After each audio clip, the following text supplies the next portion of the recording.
On today's episode of the Views from Section 400 podcast, the New York Giants, yes, the New York Giants beat the Philadelphia Eagles. We react to all of that. The Jaguars also lost. I was the only winner on the podcast this week. Bunch of other news in the NFL. Brian Callahan got fired. The Ravens still suck. Bunch to talk about. See you guys soon. And just like that, we're back.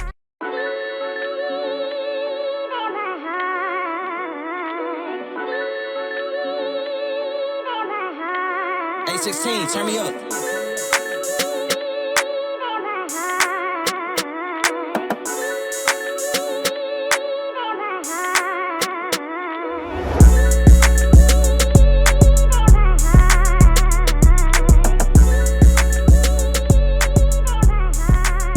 Welcome into episode 213 of the Views from Section 400 podcast. Today is October 13th, 2025.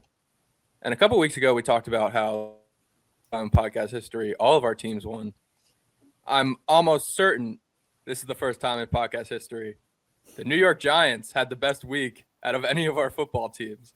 I mean, come on.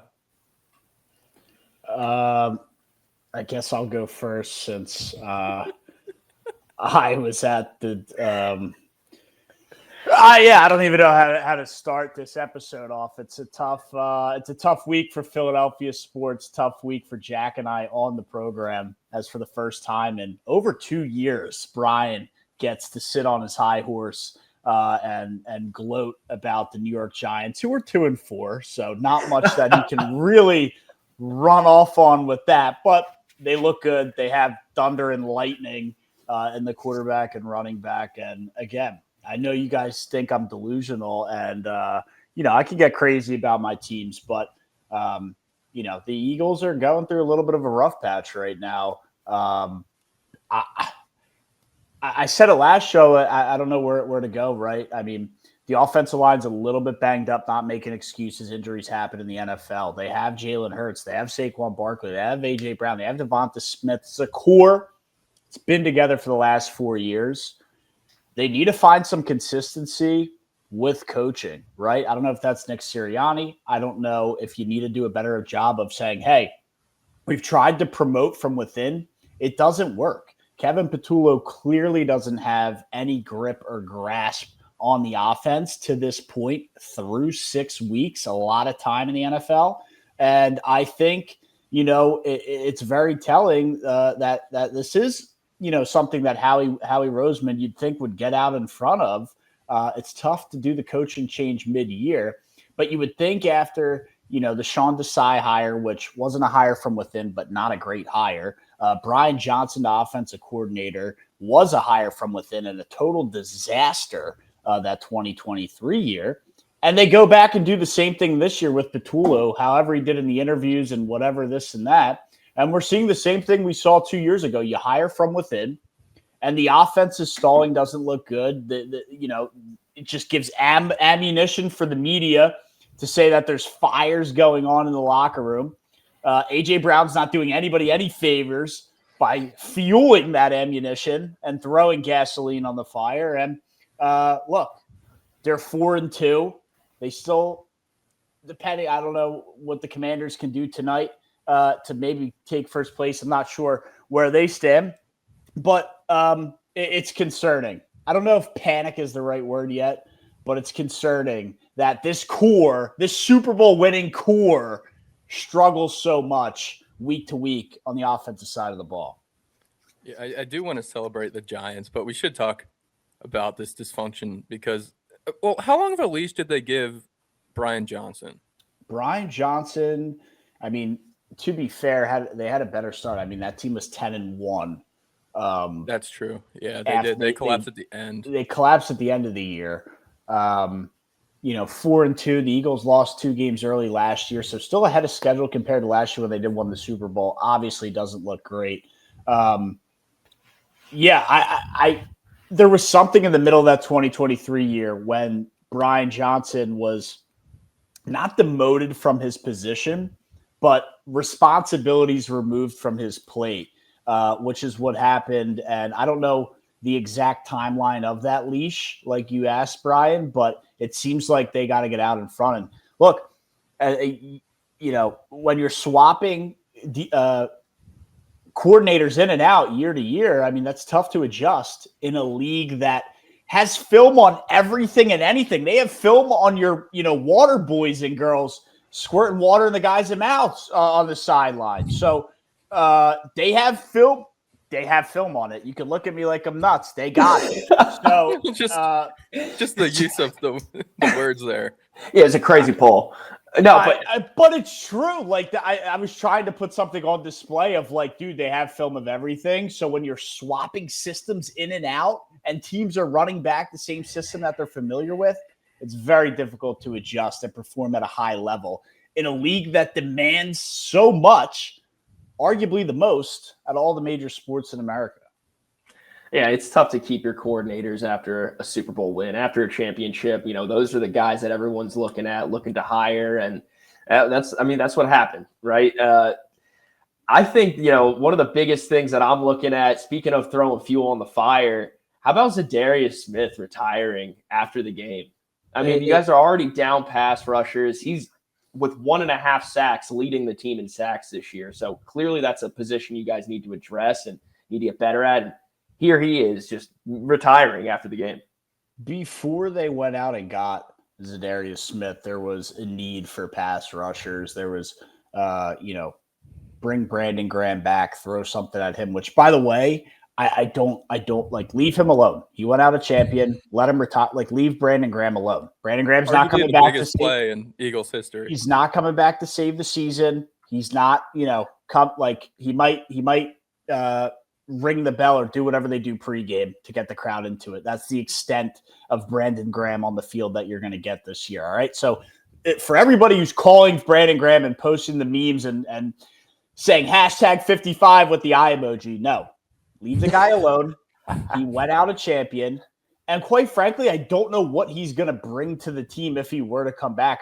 He's 36 years old. I thought he lost a step that year they won the Super Bowl. I don't think he's coming back to save the season. Especially in an elevated role to get to Zadarius Smith. So I don't know what happened, right? We're not in the locker room week to week, but at least he got out a little bit in front and said this had nothing to do with the Eagles and the Eagles locker room. He was playing at a decent level, high enough level. I mean, like you said, Jackie, a sack and a half leads the team.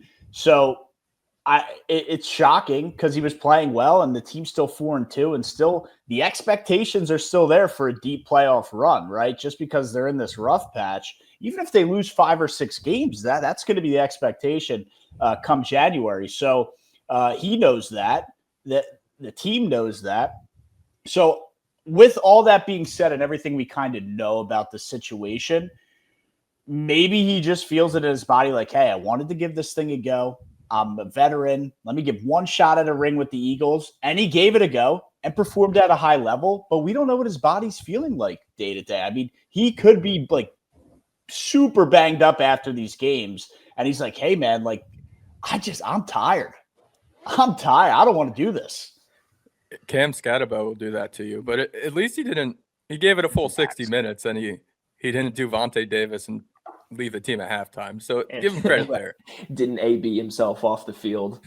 Yeah, I mean, this was a guy who did it. He didn't do that. But, so respect there. You were a professional athlete and you showed professionalism.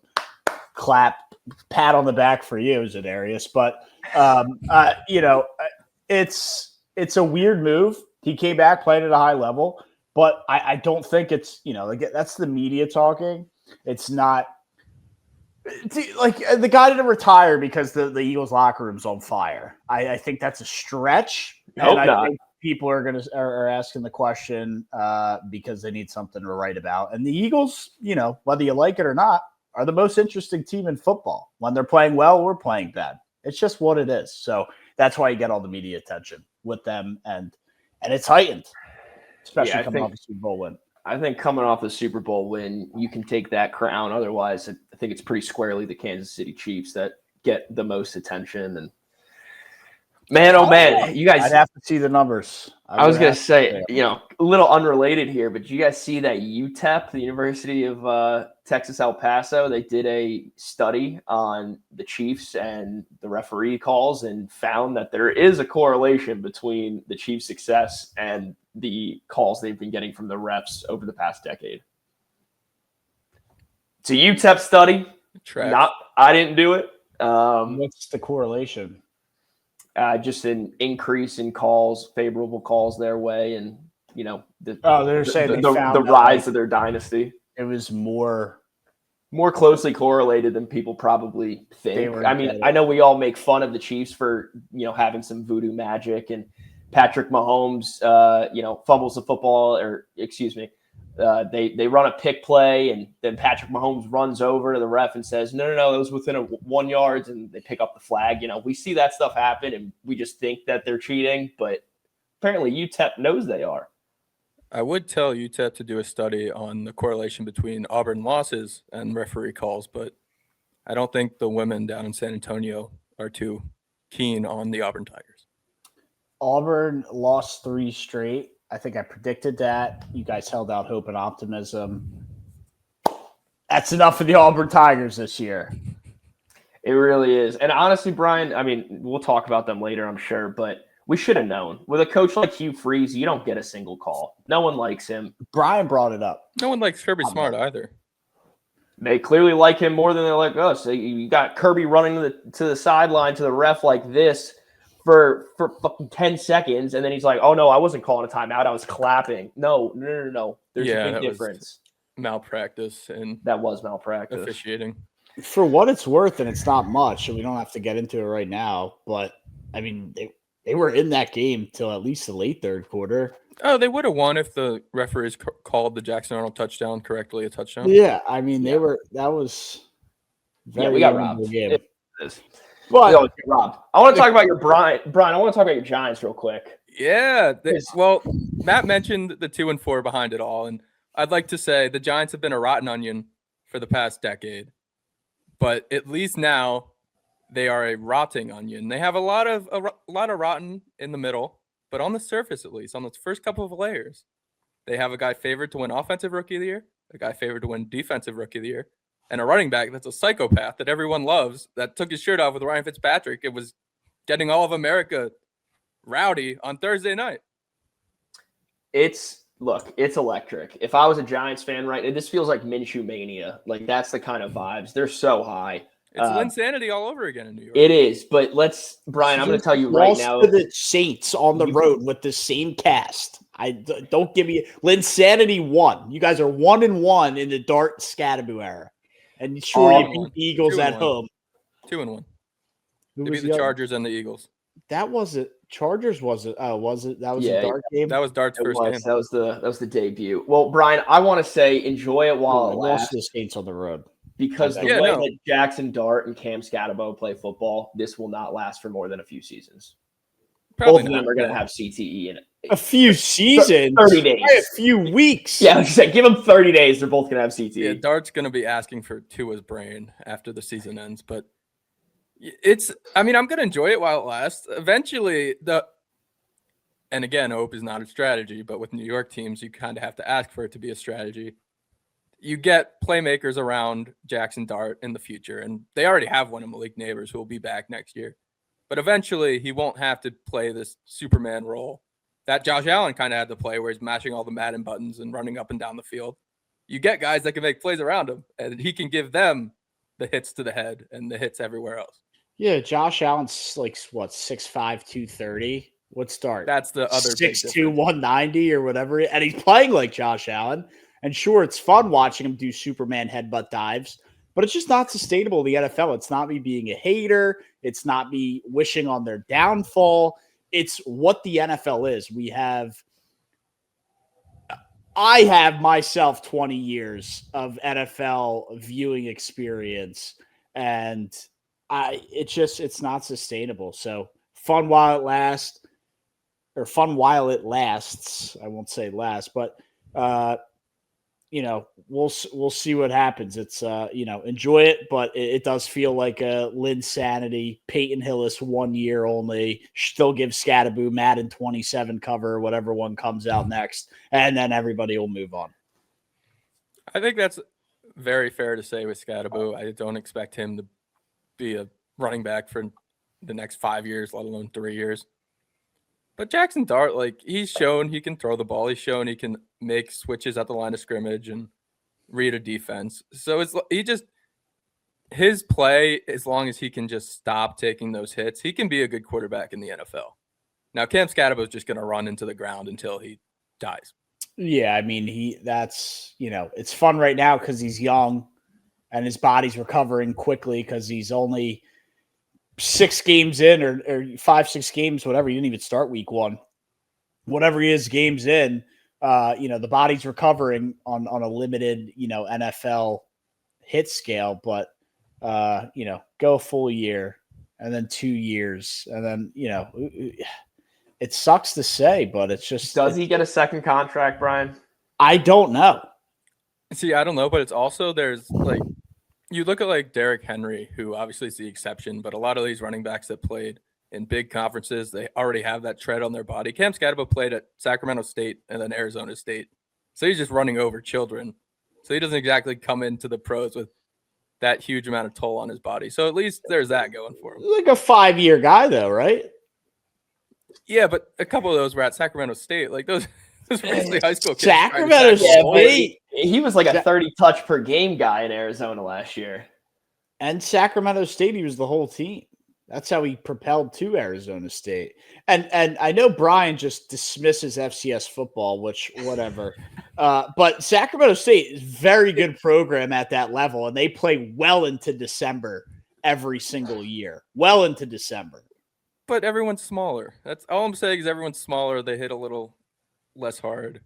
Sure, but at the same time, not really, man. A pop's a pop in football, and you played too. So I'm obviously we didn't at that level, but a hit's a hit, dude. I mean, sure. Yeah. You could say they're way smaller, but it's still Division I football, and there's some big hits down there, dude. I think you're dismissing it way too easily. Not to mention all the videos that you've seen of him between the ages of maybe 10 and 20 of him banging his head into a wall. He used to bang his head on the light post. Barely any tread on the guy. Though. Yeah, right. Yeah, no tread on those tires. Nope. He's got a callus. Pretty fresh coming into his NFL career. He'll be fine. Whatever, man. Let me have fun. Enjoy while it lasts. The Peyton Hillis Linsanity run. And look, it'll be fun for a year. Maybe you got something in Dart. Dart's the big one that you gotta. If Dart hits, great. If they both hit, well, you can draft another running back in the 3rd, 4th round and do it all over again. That's the quarterback you got to hit on. Yeah. And good for Joe Shane to operate this draft. We call him Joe Schmo on the show because he has been a schmuck, but he has been, and I don't think a 2-4 start and but specifically the first round where he could have panicked and drafted Dart at 3 pick, but he didn't panic. He knew he could get him later, and he got Abdul Carter, and then traded up and got Dart. Agree. They had a really nice draft. 3 guys who are heavily contributing, 2 on offense, 1 on defense. Sucks Malik Neighbors went down.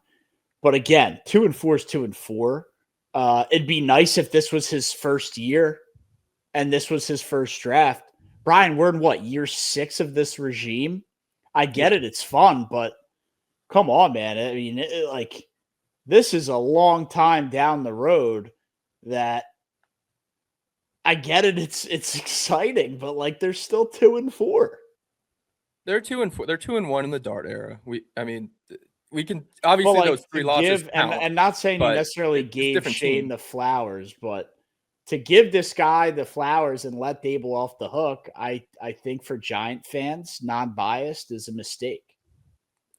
It's the mistake. Now his last 2 drafts have been good. Look, Not great. Now it's the last two, Good. Jack. What he said this draft. Now Yeah, it's we're the moving last the two. goalposts. Now it's the last his two. Are last two have been good. fantastic. This draft was Well, great. Matt, don't forget 2023 they was got Theo good. Johnson in the last draft. I'm well aware. The two he got Neighbors obviously, and then Tyler Nubin and Drew Phillips are already their best DBs, which obviously the bar's low, but they've been good.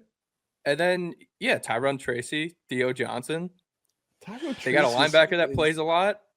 And then this year's draft they get a O lineman that's been contributing, and Darius Alexander has been okay as a D tackle. Like he's done well in the last two drafts. I still don't think that they're off the hook.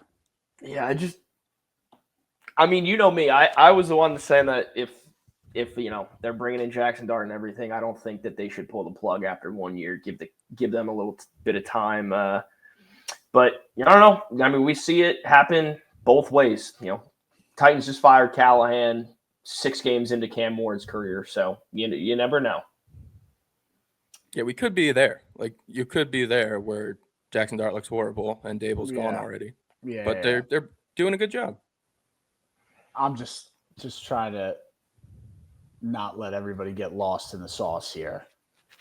I'm well aware of what has transpired in years before this and how dysfunctional this franchise has been. It is easy to forget the past when the team starts winning and performing. I get that, but it's still the same guys pulling the strings in the front office. So I just would take it with a grain of salt, regardless of the last few years, man. That's all. Yeah, I think that's fair. But also I'm going to enjoy that my football team is watchable again. Enjoy, Brian. Let's get this out of the way. The PA sports debacle, as Brian has very nicely titled it here for us. I will enjoy talking about this. Penn State football decides to part ways with James Franklin, $50 million buyout, the second largest behind Jimbo Fisher, $77 million buyout. Nuts.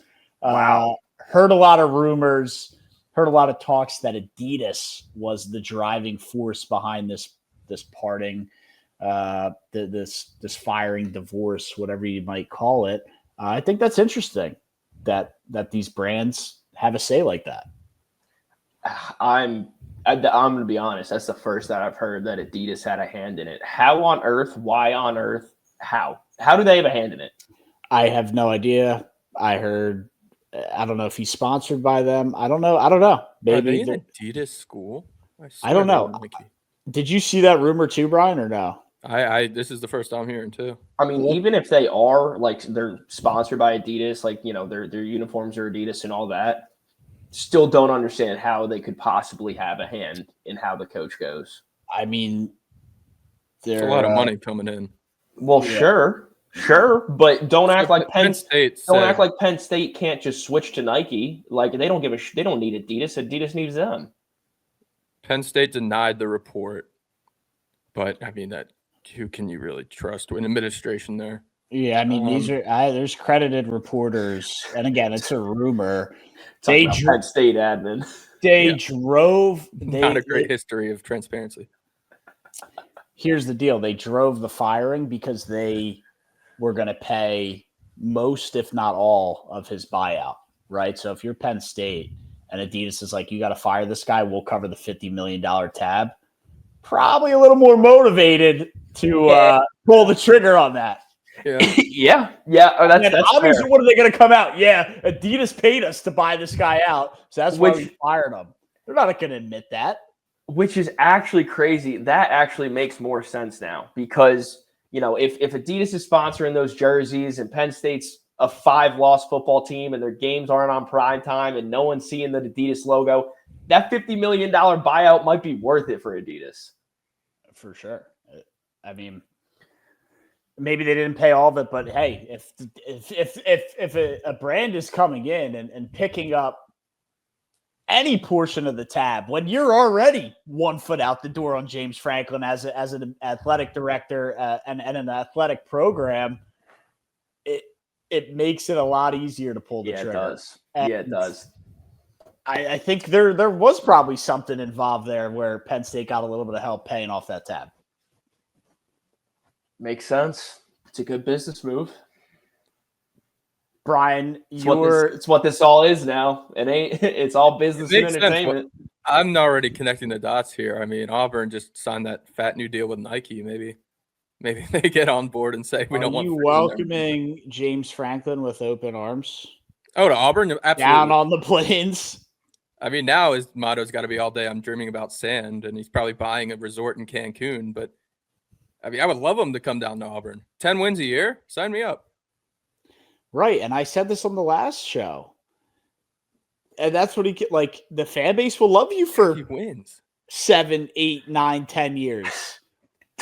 Does he? And you guys will love him. Does he win? But he wins games. It could be a lot different in the SEC. It could be a lot different in the SEC. I mean, he went Oregon, UCLA, Northwestern. Auburn just went Oklahoma, A&M, Georgia. That's the difference in the two stretches that both teams just went up against.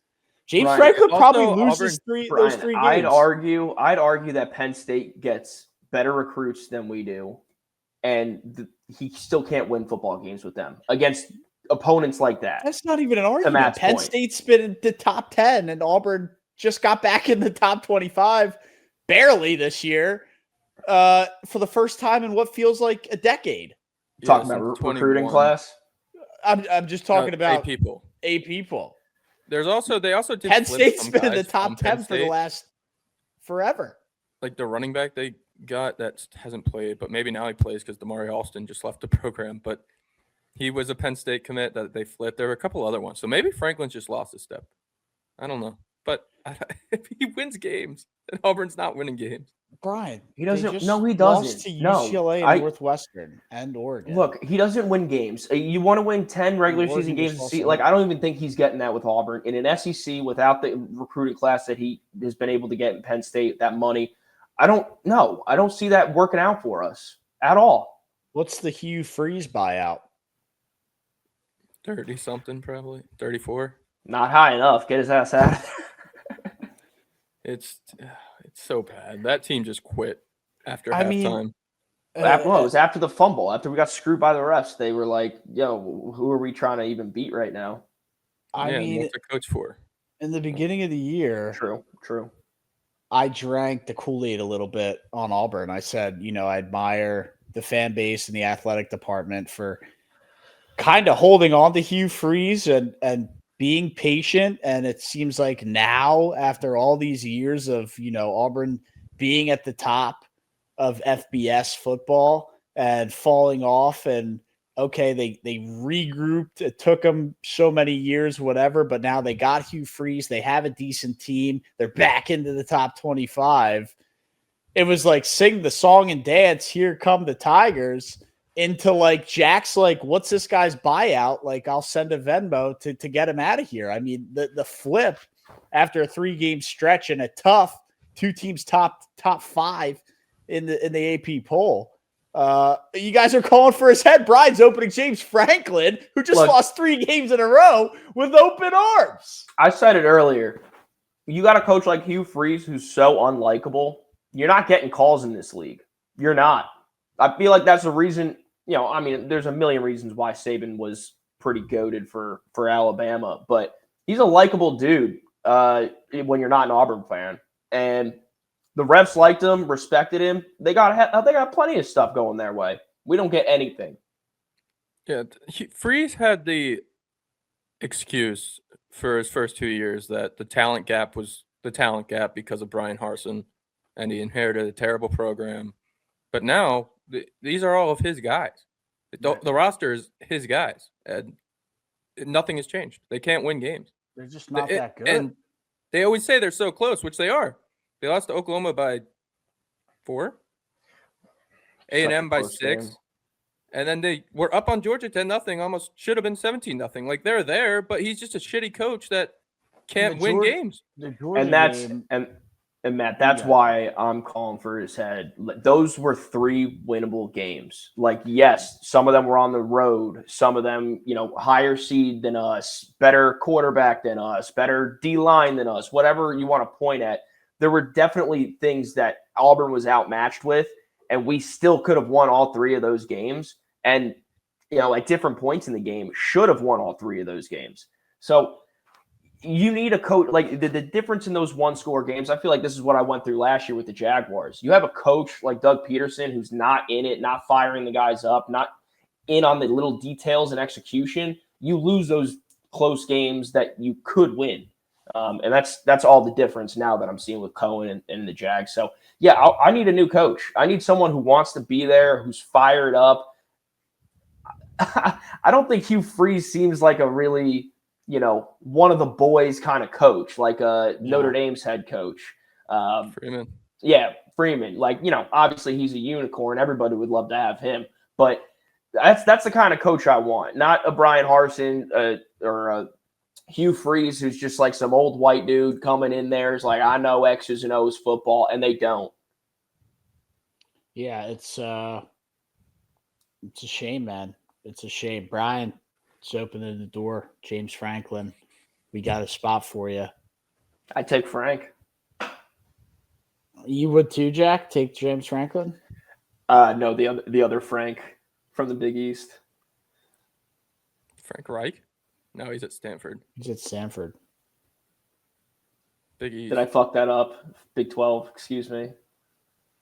I never know where anybody is anymore, bro. Big 12. The other Frank that we get memes sent to us about.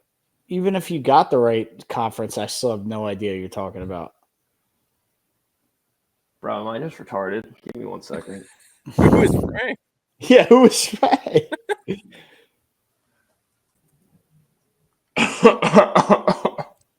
Yeah, let me take that one back real quick. Is his name not Frank?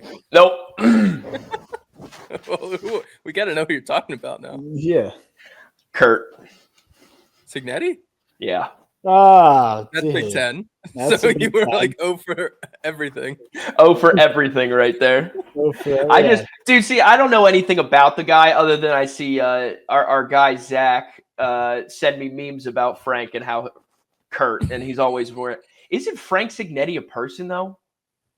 It sounds like it should be a person.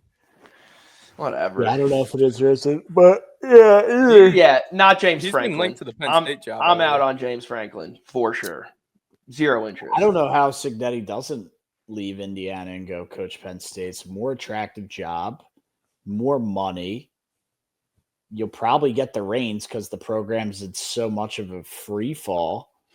Playing in Happy Valley. I'm pretty sure Signetti's from PA, is he not? Isn't he a Pitt guy? He is. Well, no, you're thinking of Frank Signetti, the offensive coordinator at IUP, formerly IUPUI. No, I'm thinking of Kurt Signetti, the Indiana. No, me. Frank Signetti is from Pittsburgh. Where's Kurt Signetti from? Are they Brian? brothers? This is wild. Can we get off of this topic?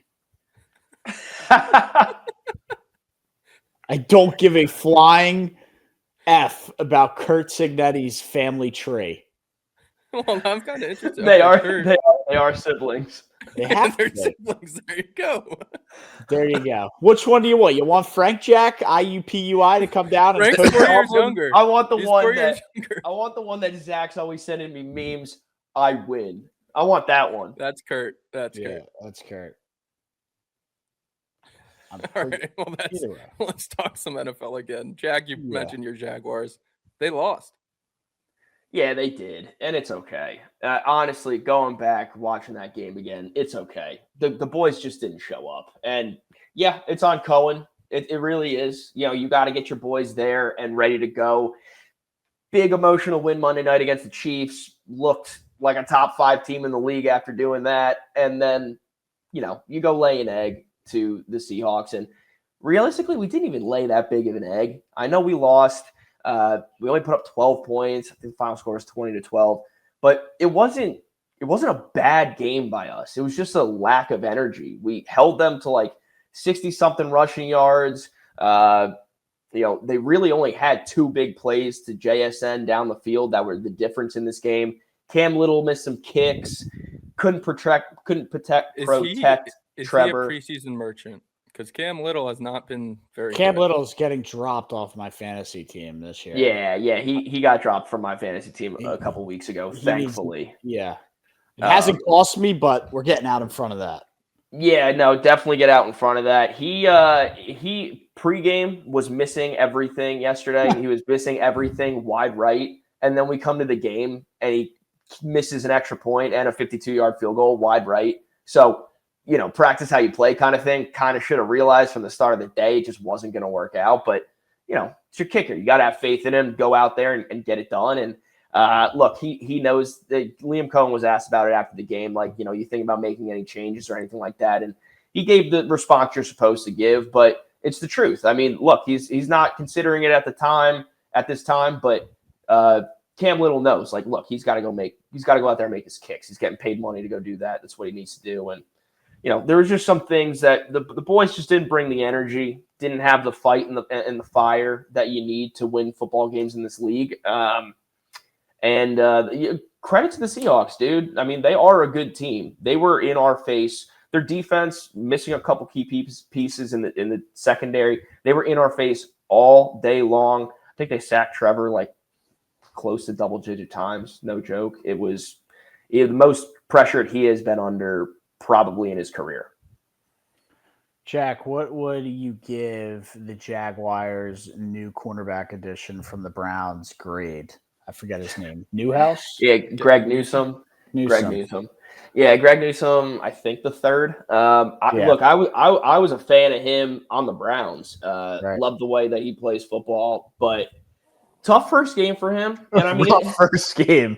Well, to be fair, that one highlight that you probably saw of JSN ripping the top off the defense and on that deep ball, that was on Greg Newsome a little bit, but that was also on Dewey. That was on our safety and more on him. I mean, you're the safety. You're supposed to be providing that over-the-top help. He came down on the tight end who was running the seam. It was a great play design. It really was. They had the right play call for the defense we had drawn up, and they beat us on it. JSN one-on-one with Greg Newsome couldn't keep up, and Newsome's a great man corner, but that's a lot. JSN is on an absolute tear to start this season. Yeah. What day of the week did they make the trade?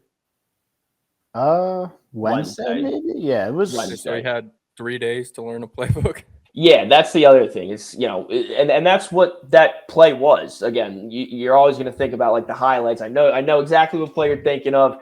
And it was a miscommunication between him and our safety. And quite honestly, I'm going to put that more on the safety, Dewey, because he had a rough game. Both of the big, long balls kind of on him. And I like him. He's a glue guy. He's not the most talented, but he's a hard worker and definitely good in the locker room. So I thought he would have gotten cut, like, honestly, 2 or 3 years ago. But he's still here. He's still working. And we'll see, man. But we definitely need a new safety. Yeah, I'm not worried about Newsome, to answer your question, man. I'm not worried about him. I think he's a good player. We traded for him for a reason, and he'll get there. good a lot of answer. time. Fair enough. Just curious how, for what they got, and pennies on the dollar is what they got for him. I was curious why Howie Roseman wasn't on the phone. Yeah, I mean, it was pretty nice. So we did have to trade them Tyson Campbell, which I don't think too many Jaguars fans are upset about. He also a dog of a player, but not He as was a good. safety too, right? No, corner. He's our starting corner. Ooh. Oh, they traded him? Should have been a safety. Oh, I thought they just gave up like a 5th-round pick. No, it was Tyson Campbell and a sixth. And Yeah. a sixth. I thought they gave for up a 5th and a 6th. for Greg Newsome and a 7th. So, a little bit of a head scratcher, if you ask me. Yeah, I mean, honestly, it is. It's. I didn't know why they gave up. I didn't know they gave up a corner. Well, I think what it comes down to is contracts. I don't know if it's Tyson's contract or Greg Newsome's contract, but I know one of them is due to get paid in this offseason, and whether that was us going to be paying them or them, it's always about that kind of stuff. As far as the player and the perform, like we're not really. It's not like we traded away a corner and got back like a running back. This was a personnel. We're swapping corners here, and Gladstone and Cohen, they must have a vision for Newsome. Yeah, I think the Jaguars will be fine. The Seahawks might just be a really good team.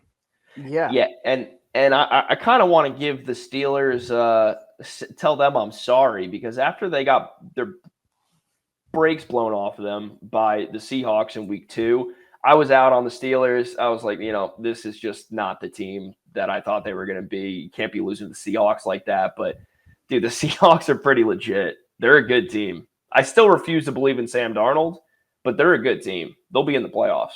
Oh, you got to believe in Sammy D. He's commanding that offense. And their head coach, I'm blanking on the name.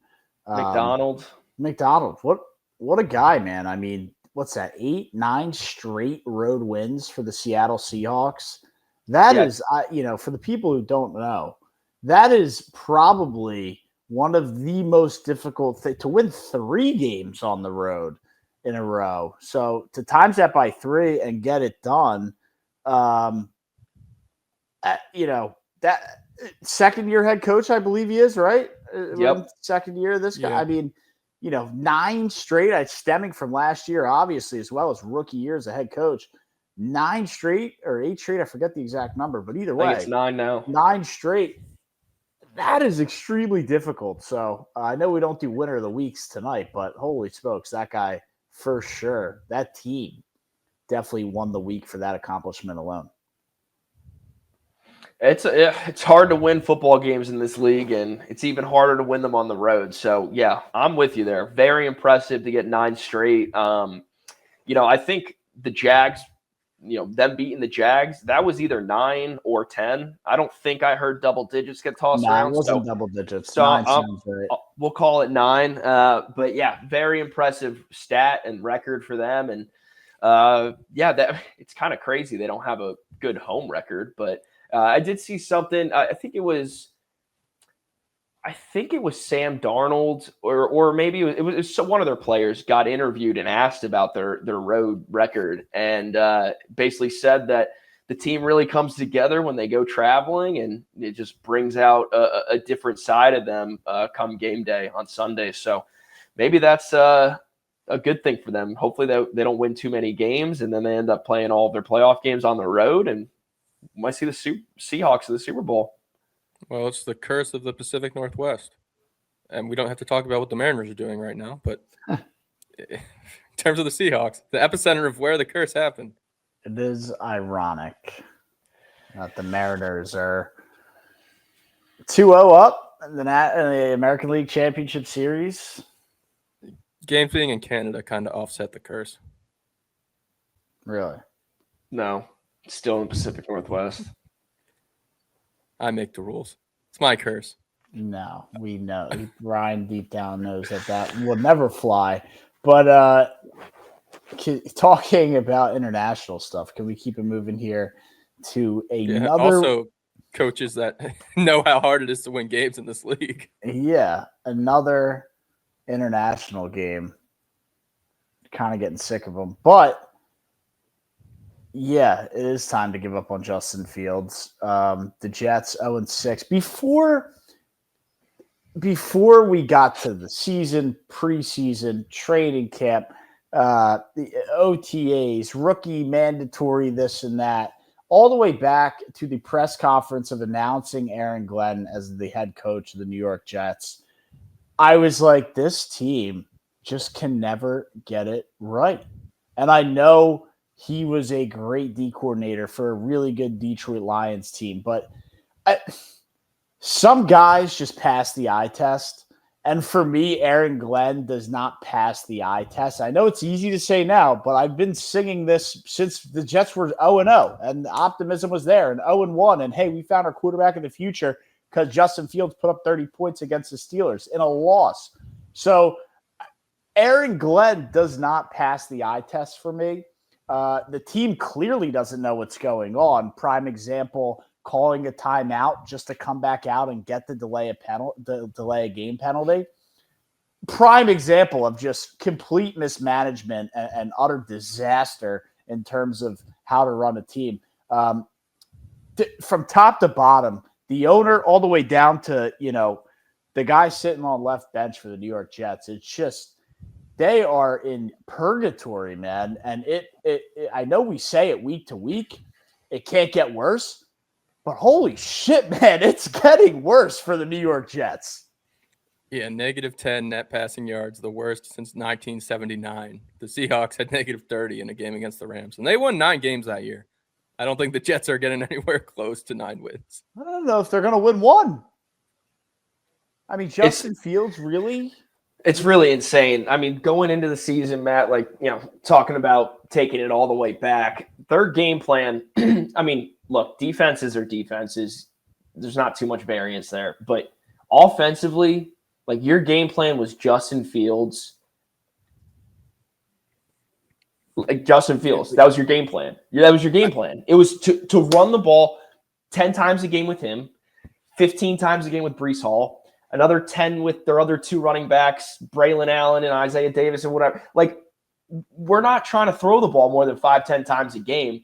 And then you see them, I think Justin Fields threw about 40 passes last week. What is going on? Do you even know what you want to do? No. Doesn't even that's also the thing.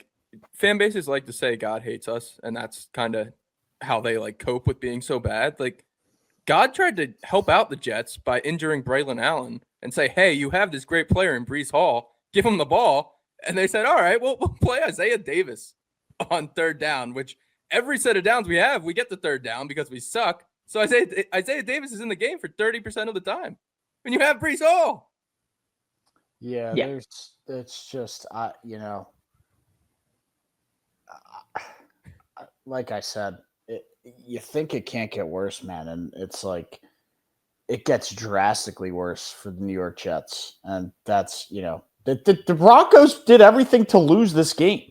I mean, they didn't play letdown spot. Played in London, coming off a big win. They did not want to win this game. They came in and treated probably the whole week and the weekend as a scheduled loss. They said, look, we got the big win, scheduled loss. And obviously they didn't have that mindset, but they sure as hell played like it. And the Jets still couldn't win. No doubt. And we've seen that from the Broncos a couple of times this season, them trying to give away games at the end of the game. Right. I know it's the complete opposite with that with the Eagles game. But yeah, the Colts were able to take it when Broncos handed it to them. Jets can't.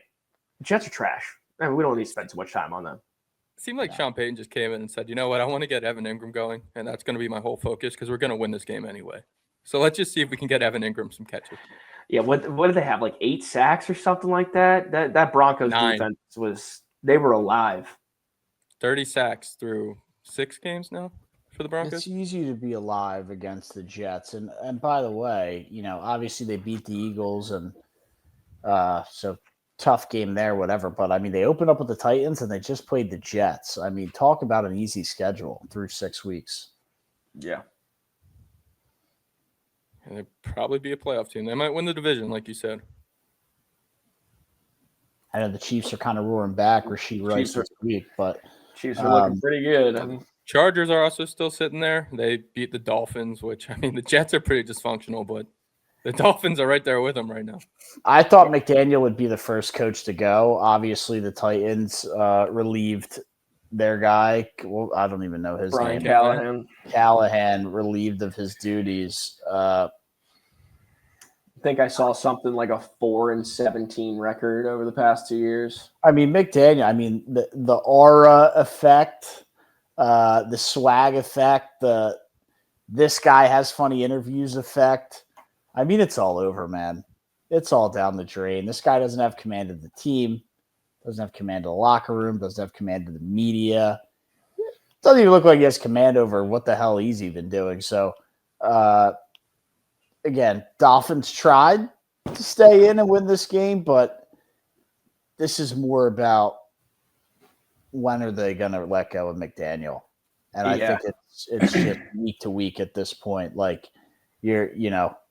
you've burnt every match in the case or in the packet, and you're waiting for that final one to go. And to be quite honest with you, I thought it was going to be soon. It was going to be earlier than this, and he's still standing tall. Yeah, he's the perfect assistant coach. Like, I think it's miracle when Herb Brooks goes to his assistant and says, "Hey, you be their friend, you be their confidant. I'm gonna be a dick and be hard on them." Like, Mike McDaniel seems like a fun guy to be around and a friend to all the players, but they don't respect him. Like, Tua went on the podium after the game and said players aren't showing up to meetings. No, they don't respect. How can that happen? It's clear as day. Well, he said that they aren't showing up to players only meetings, which that's not on McDaniel, to be fair. That's on teammates. That's on player leadership. That's on the captains. Yeah. I would take McDaniel as the Eagles offensive coordinator, I think, in a heartbeat. So if that's a move they want to make, hell, I'll do it mid-year. Or bring him in as like an offensive advisor and passing game coordinator. Coordinator. Like one of those roles where it's like, all right, they don't know what you're saying on the headphone, who's saying what, who's calling what. I'll just give you a title, but we'll see. That's obviously you can't really do that mid-year when you already have a philosophy and a plan in place with the people you have in the room. It's tough to go hire a coach that got fired to come be your offensive coordinator. I think a lot of people would take it based on the state of the Eagles offense, but McDaniel, Dolphins lose still. Miami's another disaster sports city. Yeah, I honestly, I kind of felt. I know, Brian. They got fans down there. It's Hollywood, Florida, man. It's not Miami. It's about 30 minutes. It's a good hour north of Miami.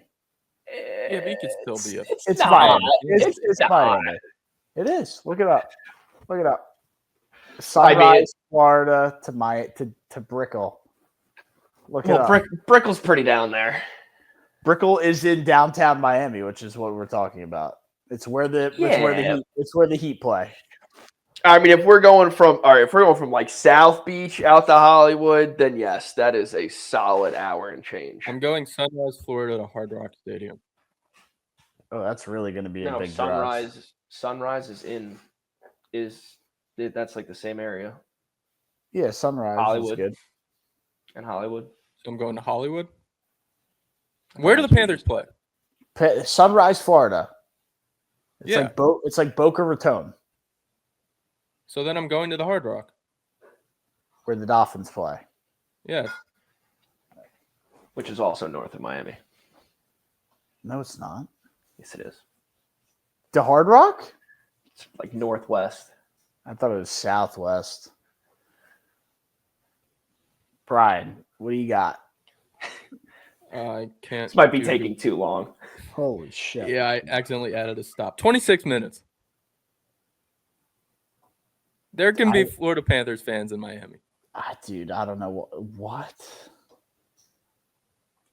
No, I'm doing Florida Panthers. Dude, that seems not accurate. Yeah, put it in maps. I don't know what you want from me. I used to live down there. Yeah. Yeah, well, anyway, Mike McDaniels needs to go. I would be happy to have him as a passing game coordinator or an OC. I think any team who gets him next year is going to be lucky. Sort of like a Cliff Kingsbury. Didn't have the chops to cut it as a head coach, but going to do great as a coordinator again. Same with Saleh. Some guys just aren't meant to be head coaches. Yeah, like I said, I'd take McDaniel on the Eagles in a heartbeat. But on the other side, the Chargers, man. To all the big brains out there that went Kamani Vidal and not Hassan Haskins in fantasy. Or all those big brains that said, I don't know which one to pick. Let me grab both. And then you didn't know which one to start. So in one league, you started Haskins, and then in the other league, you started Vidal. That's this guy. 50% of the time, you're right 100% of the time. Exactly, baby. Exactly. Yeah, I mean, the Chargers, without the offensive line and with all their injuries, they're going to be fun still. But they got to get healthy if they're going to be an actual contender. No doubt. They almost lost this game. They probably should have lost this game. They should have lost this game to Miami.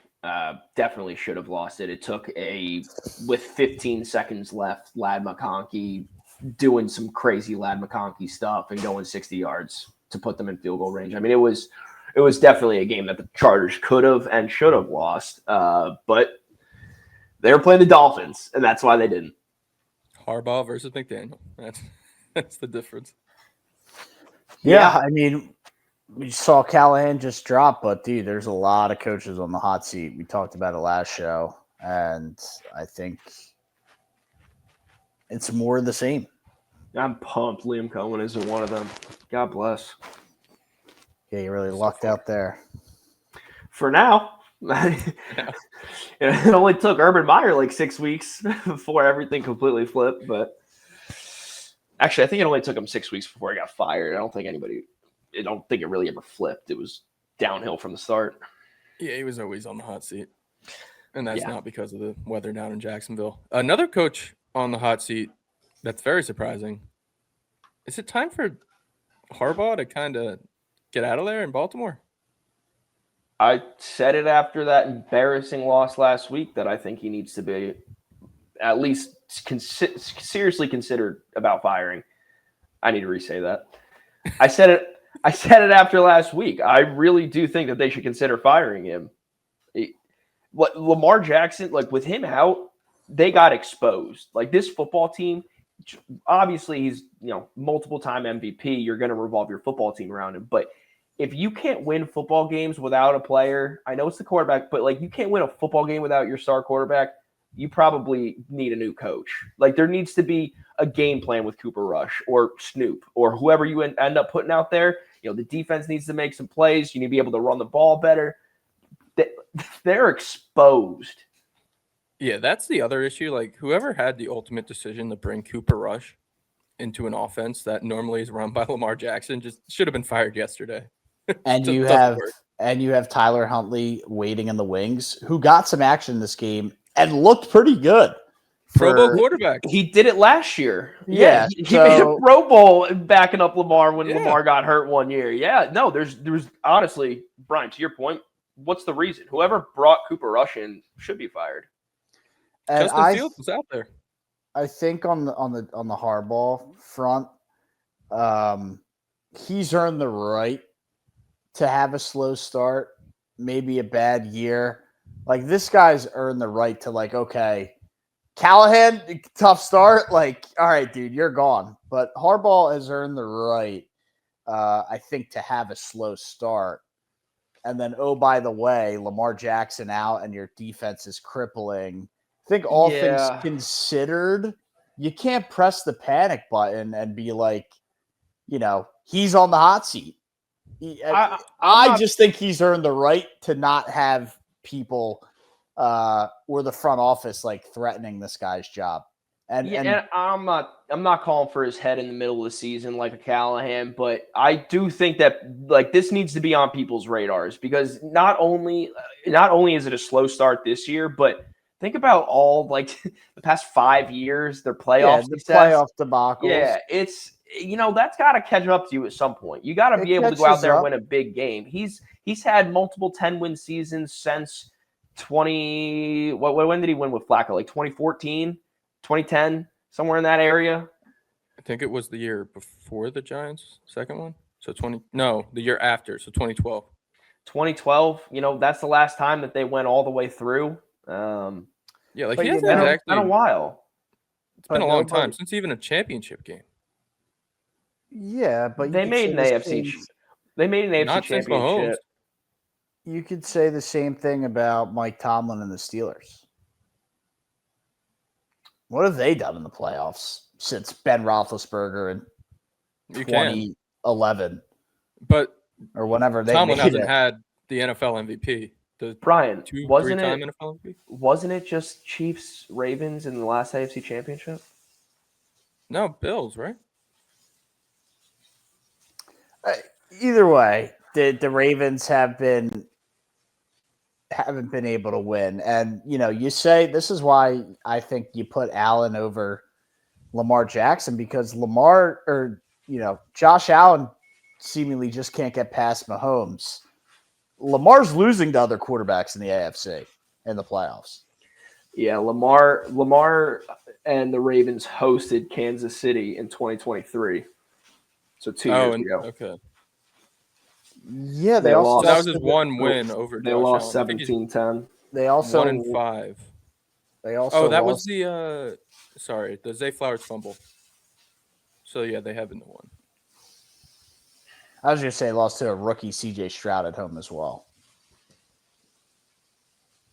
in the playoffs.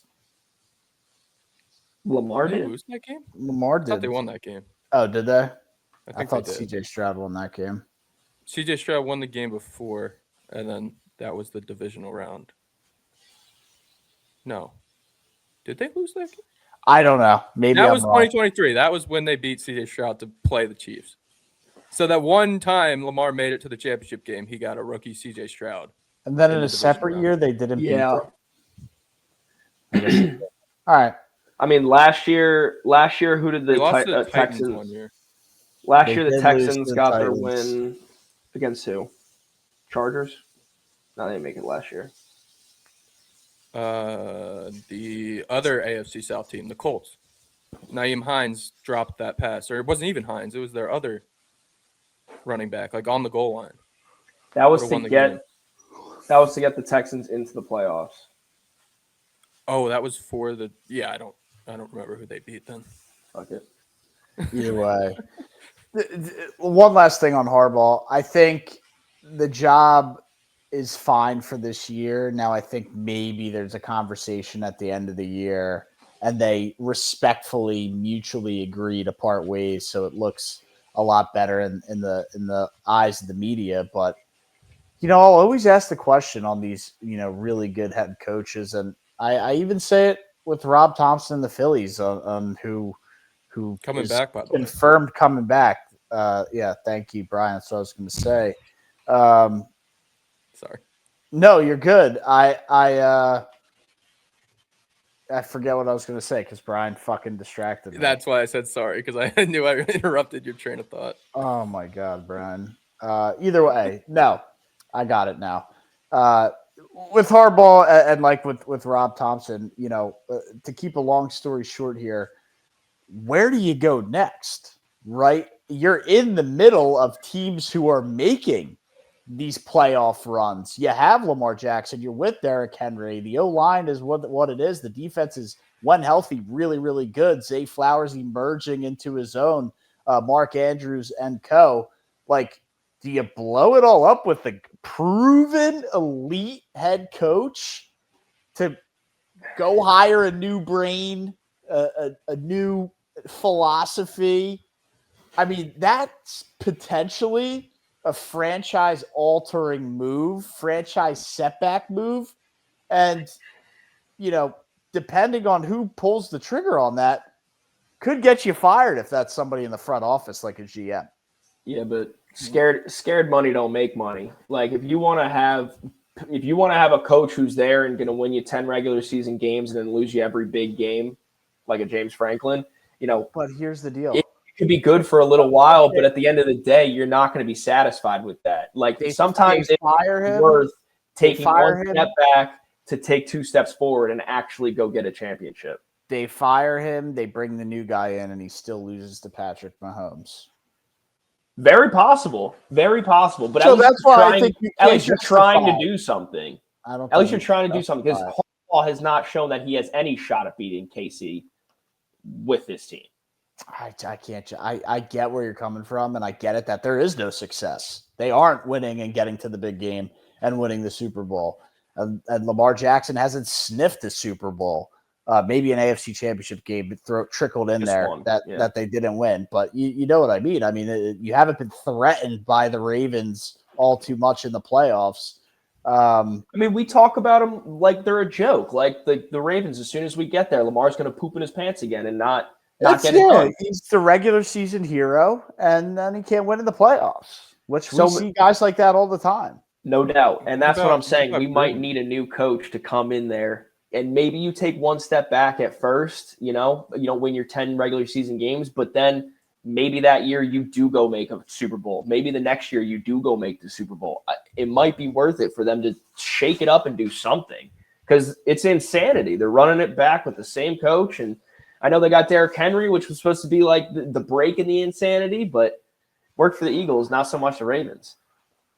Yeah, it definitely didn't. And I don't think a midseason firing for Harbaugh, even if for whatever reason they only win 4 games this year, I think worst case is, hey, it's like after the year, agreed, mutually respectfully part ways as a sign of respect. But we'll see. The Ravens have a very favorable schedule coming up out of the bye, and they do get Lamar Jackson back. So this is, we could look back on this video or clip in a month, and the Ravens could be a 500 football team or better, and John Harbaugh has them running at a very high level, and Lamar's emerging back as, maybe he won't win MVP because of the missed games, but playing at an MVP level. So I think there's still time out of all the teams, Brian. I think there's still time for the Baltimore Ravens. And I'll leave it at that. I think that's very fair. Not saying they'll bring it all the way back. Look up what's their schedule. I think we did this last show, and it's an easier schedule, but it's like that defense is so bad. But with Lamar back, some guys get healthy on defense. Kyle Hamilton back. Look, I'm not saying it's going to happen, but if you had to pick a team that's in the dumpster right now, Ravens would be an easy one for me to say, hey, if I got to pick one, it's going to be them. There's still a very legitimate path for them to make the playoffs. And, we say it about every team. Once you're there, anyone has a chance. No, not the Ravens. We just did 20 minutes on this with Harbaugh and Jackson. They can't win at home in the playoffs. You're going to have to play them on the road. I'm not going to give them they'll go on a run in the playoffs. I'm just saying the division's going to be tough with how good the Steelers are, but they could look at the teams that are going to be fighting for a wild card. Again, though, they can make the playoffs, but we're back where we started with this whole conversation. Is it good enough? It's not. No, it's not. But I'm just saying 4 or 5 game win streak, sure, against bad teams, Lamar playing really well, maybe that saves Harbaugh for another year and they don't mutually part ways and he's back for year 20, whatever. I don't know. So Brian, are you calling for his head? You think he should be on the Brian's out on the Ravens. He wants Harbaugh up in New York. No, but something like they haven't won in – it's been not longer than the Giants, but a year less than what the Giants have done. And everyone's talking about the Giants being the shitty team. And I know the Ravens always make the playoffs, but when you have that high of expectations, you want at least one Super Bowl appearance. That's the difference right there is, they're making it there, which – what's worse? Be the Giants of an absolute dumpster fire for almost a decade. A nice season trickled in here and there, but most part of that decade pretty bad. Or be really, really elite MVP quarterback and not win the big game. I guess you'd rather take all the highs that come with making the playoffs, but you would. But also, you have an blue MVP. balled every year by the Ravens. Yeah, you got to change something, and you're not going to change your MVP quarterback. Well said. No, it's a lot easier to replace the coach than the MVP. No doubt. All right. 2 teams that have been in that cellar of mediocrity, but the Colts not so much this year. Cardinals, Colts. The only thing I have written here is Bam Knight. You don't even need a nickname. Zonovan's cool enough. 2 touchdowns in 2 games. I don't have much to say on these 2 teams either. Cardinals, I'm not in on. I still think that coach might get fired soon. And as far as the Colts go, bro, I hate them. But Daniel Jones is making it work, and I can't wait for our matchup. I really can't. I'm looking forward to that as well. Jonathan Gannon fined $100,000 by the team. I thought that was interesting. And they come out, and I thought they played a good game with Jacoby Brissett. They were somewhat in that game. But yeah, Gannon, I don't know how he fools people in these interviews, but that's another guy who, he'll make his money on being a good defensive coordinator. He's not a head coach. No. Yeah, I'm with you there. You don't do that to a player. Get fined $100K by your team, and am I wrong, or didn't he get fined like $250K by the league? On top, I think he got fined $250K by the league, and then maybe an extra $100K by the team. Or I know the team was confirmed $100K. I don't know if the league had any involvement. If they let it if they had a private conversation with the owner and said, "Hey, you guys got to go find him. We'll stay out of it. If you don't find him, then the league's going to step in and implement a fine." And the league probably said it'll look a lot better coming from ownership than having the league micromanage and babysit interior issues, right? I mean, this was the running back of the Cardinals. This is between upper management and the owner and the head coach. Like, this is internal. If it was, hey, God forbid, when it did that to an opposing team, that's when the league steps in. But this needed to be handled by the Cardinals and the Cardinals organization only. If the league disciplined it that way and said, "You guys do something or we will," maybe they didn't. We know the NFL likes to protect their brand, as they should. So I think that's probably ultimately what happened was, "Hey, you guys do it or we will." And Cardinals said, "No, we can discipline our own internal affairs." Yeah, I just looked up. I was like, I know I saw a $250,000 fine in the NFL world not too long ago, because that's a lot of freaking money.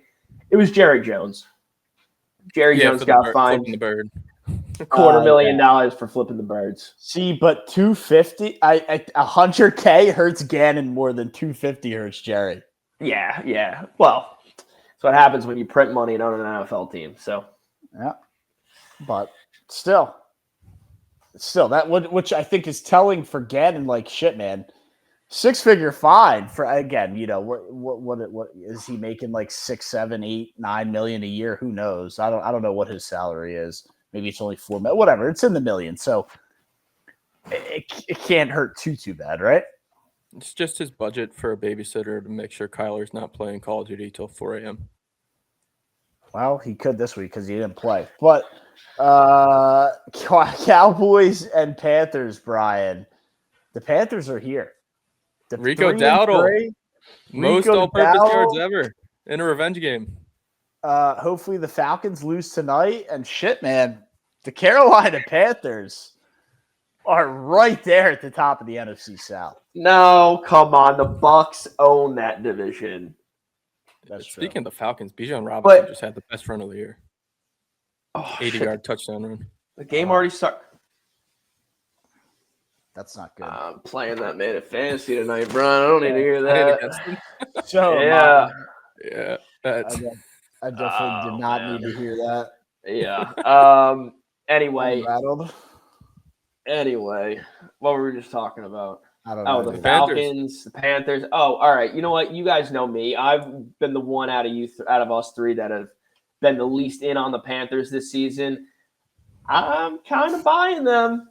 Right now. I definitely thought that they were going to get dog walked by the Cowboys, and they showed some fight. And I mean, looking back on that game, the Falcons, they beat them 30-0. I mean, I'm kind of back in on the Panthers, potential wild card team. Jack, you called me a moron for saying Panthers will make the playoffs. I still think 6 weeks in, they're a wild card team. No, honestly, there's potential for it. What a change of events. There's potential for it. I'm seeing the light at the end of the tunnel, is what I'm saying. If you asked me to write out the 4 division winners and the 3 wild cards, they would not be on that list, but there's potential for it. Can you at least give us some flowers here, man? I mean, yeah. Brian and I were on this in May. I brought it up. Brian at least added to it, and you shot all over it. I did, and I think Jags week 1, and he thought you were taking a shot at him. That is the main reason. But I will say that wasn't the case, though. I think it was that. It was also, we took Travis Hunter. Tet McMillan is the other big name wide receiver in the draft, and they got Tet, and everyone's like, oh, he's going to be so good. I'm like, I'm not buying that crap. But he is pretty good. He has been very good. He's been very good. What's it, Dave Canales? Yeah. Their head coach? Yep. It's been a tricky start, but definitely his best win in his Carolina head coaching tenure. So yeah. I mean, he's taken over the Carolina Panthers. It's going to be shaky, and I think he's doing a fair job with it right now. I like Rico. Trade Chuba Hubbard, who has value for something that could easily. I mean, they need help somewhere on the team. I don't know where exactly, but something. I mean, offensive line, maybe not. Guys rushing 200 yards a game, but somewhere on the defense, their defense is still pretty bad. But atrocious. They could use Derek Brown, but that's about it. J.C. Horn. J.C. Horn is Horn, there. Yeah. He's a guy. Good. He's good. He's good. He's better Bryce than a guy. Bryce Young's been. You can win with Bryce Young, I think. Bryce Young. Now, is he going to elevate a team? No, but I don't know. Yeah, probably won't elevate, but can win. You can win with Bryce Young. Look, I saw the path back in May when the schedules dropped. And Bryce Young or Justin Fields? Bryce Young. Bryce Young. All day. It's not even close anymore. But Justin Fields just had 31 passing yards. Justin Fields, I'm surprised is not cut and looking for a job in the XFL. Well, if they cut him, the Ravens better run. Who would be really fun in the XFL? It would be fun. It would be really. That'd be must-watch football in the spring. Are they still a thing? I know they did the merger to make sure they didn't go bankrupt. But they did. They had the XFL and the UFL, and then what did they? No, I think they're the USFL. Or no, it was the USFL and the XFL, and now they're the UFL. Yes, it was the XFL and the USFL. Now, yes, it's the UFL. Then there was that whole American Association thing. Well, they cut the Philadelphia Stars, so my involvement of paying attention has dwindled from 1% to 0. Which is fair. I think I was as soon as Destroying blew out his knee. Yeah, it's whatever. We're in the middle of the NFL, week 6 here. I mean, whatever. It's just, if Justin Fields makes it to that league, maybe I'll watch. But, yeah, man, Panthers are on their way to – who they got next? Are they going to 4-3? I want to say they have a bye next week. Huge. Let the boys come back down to earth. Yeah, they do. They have a bye, and then they get the Jets. Wow. 4-3. Then it gets a little tough. They get the Bills and the Packers, but then they play the Saints. So it goes 4-3 to 4-5. I don't know if this team's going to make the playoffs. This team's not making the playoffs. I just looked at the schedule. 5-5 to the Saints. All right, what's after the Saints? Road against the Falcons. Doable. I won't Road chalk against that. The Niners. Tougher. Home against the Rams. The Rams didn't look spectacular against the Ravens. Road against the Rams Saints. are winning that football game. They get 2 games against the Saints. I love it. And then they finish with Bucks, Seahawks, Bucks. That's 3 straight losses to end your season. Maybe you get one of those Bucks games. Maybe the Bucks get at home. Maybe they get Seattle at home, but Seattle's better on the road. I know. That's Maybe you get that Week 18 Bucks game because they're the division winners. And they sit their starters. Like you get the Bucks game at home. The Seahawks, the Seahawks are going to be battling for a playoff spot. They're going to be roaring with the Panthers. Well, the Panthers are not going to be in it. I gotta stop it. Well, at least the over on their win should probably hit. Right? They get two more games against the Saints. Oh, I just realized I'm wearing a Hard Rock shirt. Hell yeah, brother. Hell yeah. 29 minutes from sunrise. That's the Unity rewards, right? Yes, sir. Yeah. Yeah. That's good stuff. All right, what do we got next? The Saints, who we just talked about, they lost again. Drake May, just the fourth quarterback ever to have 5 straight games with 200 passing yards, 100-plus quarterback rating at the age of 23 or younger. The other 3, Dan Marino, Dak Prescott, and Patrick Mahomes. So by the law of averages, Drake May is going to be the next Tom Brady. Well, because we get Dak and Marino, regular season merchants, and then Mahomes, and now Drake May. The Patriots found their Tom Brady replacement.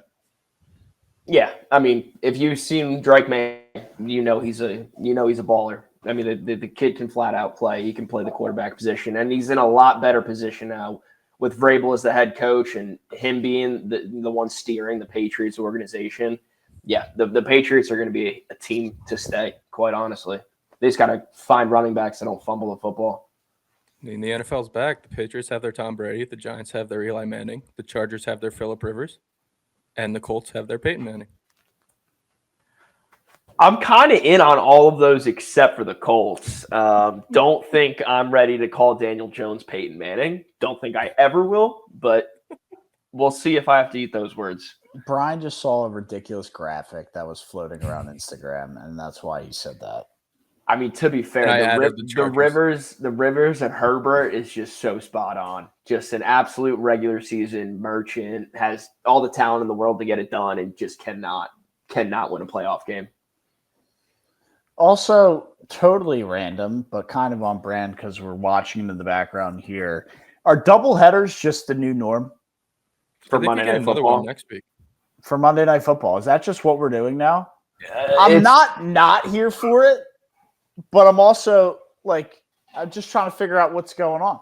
Yeah, it's not a consistent schedule. Sometimes we'll have 2, sometimes we'll have 1, and then sometimes we get the Peyton Manning the Manning cast. I don't want to leave Eli out, Brian, but sometimes you get the Manning cast, sometimes you don't. It's pretty inconsistent. I don't hate it per se, but this is something you start seeing commercials in July about double, and they do some weird skit about 2 is better than 1, and then they loop it into double headers are coming, and they have that all year. But it's week 6, and I'm still trying to get a grasp on what the hell is going on.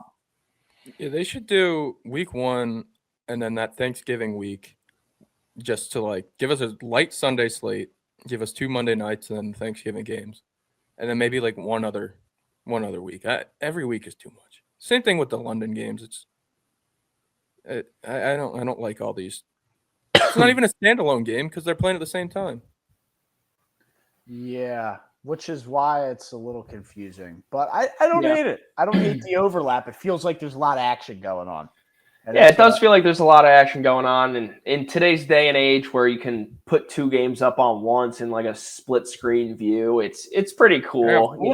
You like 2 baseball right now. Action. Yeah, no doubt. Commercials on one game, we're watching the other one. I mean, I like it, but at the same time, there's something about prime time being prime time. Like last week, Jags Chiefs, you had everybody that cares about football on that game Monday night. There's nothing else. Giants Eagles, everyone got to see Cam and Jackson do that. Yes, Thursday night, exactly. It hurts the validity. Would that be the right word? The integrity. I'm not sure if that's the right one either, but that's right. What they're doing, prime time, it's standalone one, and without directly helping them, NBC has to be thrilled because now they dominate Sunday Night Football, which is now the last primetime spot if they continue to roll double headers of the week. And Joe Buck's ego's got to be crushed because not everybody's tuning into him and Troy Aikman. Yeah, I mean, not only are there multiple games to watch, it's not just Joe, but there's multiple streams with the Peyton and Manning, Peyton and Eli, like I was saying. So, yeah, it definitely is taking away. I think that's a great word to use. Takes away from the integrity of prime time. But, at the same, there's pros and cons because we are getting more ball. It is what it is. Right. We already have so much ball on Sunday. Pull one Give me game another at 4 it. o'clock. Do you really want that, though? Yeah, there should be 4 o'clocks, not 3. I agree. Yesterday, 3. So we could quad box it. Yeah, And, and two of the games in the 4:00 slate yesterday were dog water. Like the Which Titans. ones? And I don't mind like the Jets and the Broncos playing in London. You could flex that game to 2 a.m. for all I care, but like you could have had the Commanders and the Bears play at 4 as America's game of the week and would have saved the 4:00 slate. You had that and then the Bucks game. Who was it? The Niners had a good matchup at 4:00. Niners Bucks. Niners Bucks, and then the other two games I don't think were all that good. Now it's the Titans and Cam Ward making Brian Callahan get fired, and then the Cam Ward's What just was the not other that good though. oh Joe Brian. Flacco. Like Cam Ward. Oh, is and the just- Bengals against the Packers, which was also a rout. Cam Ward is not. Flacco kept it close-ish. Jamar Chase kept it close-ish. Yeah, it was a great catch. Flacco gave him a chance though. Browning wouldn't even give his receivers a chance. Flacco Yeah, that's- just kind of chucked it up. Flacco just airs it out, which you got to respect. But I don't know, man. The Bengals look pretty bad. Hopefully, Howie's on the phone tonight talking Trey Hendrickson trade. Bring him home. Oh, is he from Pennsylvania? I have no idea. just his rightful home is Pennsylvania. His rightful home is South Philadelphia. Playing in front of a fan base that appreciates him. Maybe the Bengals do ownership. Well, I did have the one of these 4:00 games, that Baker Mayfield third down run, and then the Tez Johnson touchdown catch. Might have been the best sequence of football I've watched in like 2 years. Yeah, I was going I to was shout giggling out myself. Tez for my play of the day and superlative. So thanks, Brian, for getting out in front of that. Yeah, it was a heck of a catch and a heck of a run for Baker on third down to extend the drive, to put the nail a little deeper into the coffin for the 49ers and their defense, who, oh, by the way, lost the best defensive player they have, arguably the best defensive player in football. Is that fair? Not sure, but Fred Warner done for the year, man. That's a big blow to Salah in that defense. They're two best, and now Yeah. Bosa and Warner gone. Yeah, Bosa and Warner. I mean, those are devastating injuries. I was saying that they were cooked after the Bosa one. Now that Warner's gone too, they're really cooked. You got Mac Jones out there on one leg, just still doing his best. Starts the game off with like a interception, and then next thing you know, he's just firing it right back down the field, complete like a 60-yard pass to Kendrick Bourne. So that's the Mac Jones experience. The Niners are going to be a fun team to watch, just with Kyle Shanahan calling plays. He's always going to be competitive, but they're not winning anything this year. And on the flip side, Baker Mayfield, man, I don't think there's a player in football better than Baker Mayfield right now. Straight up, No. I think he is playing so damn good right now. It is incredible to watch. Is he So- leading the MVP candidates? I think he's 3. He's third behind Allen and Mahomes. But I mean, the Bucs fans were chanting MVP for him after that Tez Johnson catch, and then they got a mic'd up moment of Tez Johnson talking to Sterling Shepard on the sidelines, and he was like, "What are they chanting MVP for? That's like my first catch all year. I haven't done anything." And Shepard was like, "Dude, who threw you the ball?" And he goes, "Oh." Yeah. So- Yeah. Yeah, I saw the touchdown catch too. He did like a flip and everything, and I was like, Oh, it's like a Look, double backflip. yeah, it dude, was he pretty going sick. nuts. It was very athletic, but I'm like, I could see why he for half a second like got his brain scrambled and thought that the MVP chance were for him. But yeah, that's for Baker Mayfield, buddy. Yeah, and he might be getting some more run here because Emeka Ibuka just went down, big injury. I think it was the largest ever. Fanatics Sportsbook does like their fair play thing for when a player gets hurt in the first half, they refund it if it's like a parlay. Mm-hmm. $1.5 million refunded from the Emeka Ibuka injury. Wow. Largest ever. Yeah.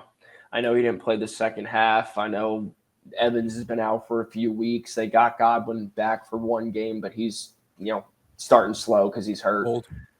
Old, coming off the injury. He played a little bit, but clearly it wasn't ready yet. So, yeah, they're down to Sterling Shepard and Tez, and they're trying to figure it out, and Baker is still slinging it and getting it done. He's got to be. I know he's third on the books, but he's my favorite for MVP right now.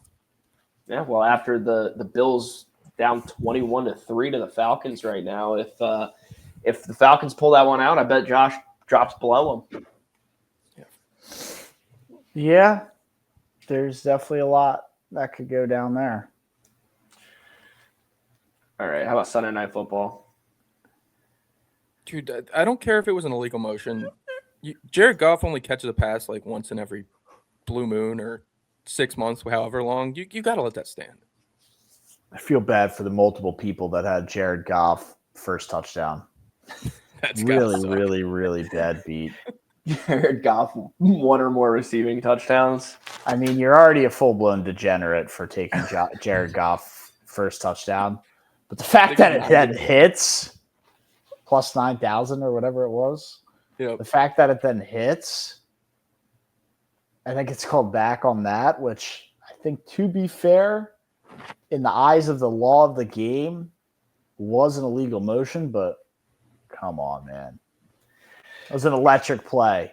Pulled 6 points off the board for my fantasy league for David Montgomery passing touchdown, too. Not happy about that. Yeah, that was a pretty cool play, and what do you know? Can't get anything past the refs when they're playing the Chiefs, but I definitely think that should have counted. Definitely think that plus 9,000, if that's what the odds were, that should have been way even bigger. I mean, you look at Jared Lyon's rushing totals for a game, and it's like 0.5 yards. So the fact that he even like an anytime touchdown should be pretty much non-existent. Yeah, I mean, in terms of the actual game, I think the Chiefs are just back. Not even Rashee Rice yet, and they're going to be back. The Lions, they'll be fine. Jahmyr Gibbs, though, gotta figure out that issue. It's like 2 duds in a row. Yeah, I think the Lions will be fine. They will be. Yeah, they beat themselves in a lot of ways, but the Chiefs needed that one. Bounce back after the Jags lost. Yeah, that the Monday night loss, a situation where how many times have we seen, hey, Patrick Mahomes gets the ball back with 20 seconds and he's just got to get in field goal range to force overtime, and they don't get it to happen? Yeah, no, I know we're talking a week ago, but that was one, very shocking, something you don't see from the Chiefs and Mahomes, but two, talking about this past weekend, it was always the Chiefs, man. Yeah. In KC and everything. Yeah, they needed this one more than the Lions did. For sure. So both teams will be fine. It's just it looked rocky in the beginning. Chiefs are done. Mahomes era over, or at least the dynasty over. Rashee Rice back next week, and like this offense is immediately just scary. I mean, Rashee Rice could have 1,100 yards this year with missing 6 games. No doubt. They're going to need to make kicks. Butker might be an issue. He's missed a kick in every game now. Yeah, damn, I did not know that stat. Has it cost him yet? Well, didn't help him against the Jags. Yeah, they could have used the one against the Jags, but their losses have been kind of bad, and their wins have been mostly large. So it hasn't really glared its head yet. But maybe the Jags won't. But like, it's not like it's like, 4 weeks in a row, if Butker makes a kick, like they're winning the game. No, so that's why I don't think it's as glaring as a issue just yet. Brian, what are you so like insanely locked in on that you keep looking over? Yeah, honestly, go fuck yourself. I want to lock in on the game. How about we wrap this up? Is your TV behind you? No. Oh. I'm locked in on you guys. I have a TV behind me, but I'm still locked in. I'm locked in. I've been listening this whole show. I'm more like, I wasn't saying it in a bad light. I was saying, like, are you sweating out a parlay, fantasy? No, like, you're very locked in on Falcons Bills. Yeah, I'm both. I need DJ Moore and James Cook. To do what? To score 40. 40? Yeah. To win what? The league that we're in together. You're down that much? Yeah, Mahomes fucked me. You're like rattled over there. I'm Dude. gonna lose. You're like panic watching the game. Does that drop you to 2-4? Yep. I did exactly what I said I needed to do, and I'm really pissed I didn't sneak out a win against Russ this week. But I said I need to be 3-3 going into week 7 when I get Rashee Rice back. Jawan Johnson playing with 5 broken ribs up to this point does not do me any favors. But yeah, 3-3. Rashee Rice back next week. Lamar back after the bye. I will take it. Yep. I'm executing the vision. Brian seems like you're not. I mean, I'm scoring points. I'm just getting fucked every week. You had a lot to say about Tyler Warren, dude. Yeah, he's good. a I'm scoring boss. points. Franco scored 150. Yeah, well, Mahomes is back to, he felt all the draft boards undervaluing him this year. 6th round for Patrick Mahomes. Are you stupid? While we're on the topic of fantasy, Jack, you got a little update from our fantasy league? I know it's time for the fantasy update. I'm going into fantasy questions, Brian. I'm going to question you with 55 points right now. What are you doing? Dude, my team is Dumpster not fire. playing up to my standard. I Ken also lost Walker- league neighbors for the year. Which is tough, but Ken Walker, J.K. Dobbins combining for 8 points. We got Theo Johnson putting up a 2 for 27 game. I thought that was tight end 1, but maybe not. Isaiah Bond, Keon Coleman. I mean, did we have a double-digit score? Oh, we did. Brian Thomas Jr. What up, dog? Yeah, I should have seen the Evan Ingram game coming from Sean Payton and put him in. But I do have a problem at wide receiver. And I'm not sure what I'm going to. Also, Woody Marks will be in there. Brian, I have no sympathy for you. I put up 136 points, and 2 of my guys were out. Chris Godwin and Chubba Hubbard were in my lineup. Oh, Matt, come on. Hey, man, we put up 136 and won the week. Best team in the league. Hey, if we're winning like that, good for you. I mean, 5-1. 5-1 in back-to-back weeks of starting guys who are ruled out. To be fair, it was against Will. So maybe he's just giving a big middle finger to Will. I'm going to beat you with two guys out. That is fair. I guess he has Josh Allen going right now, and my team's done. So he needs 33 more points. Ben lost again.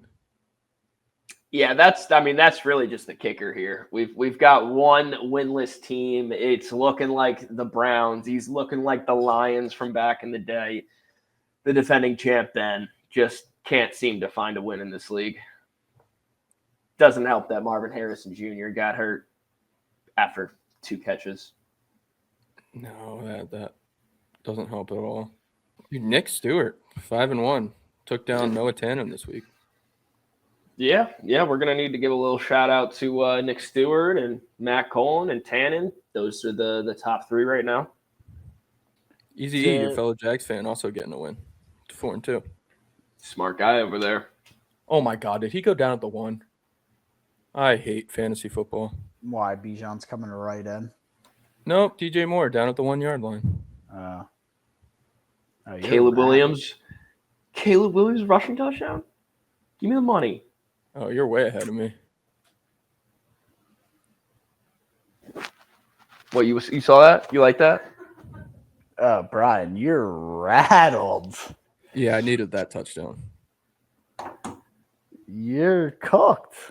I've got Caleb starting in a couple places. That's a big one.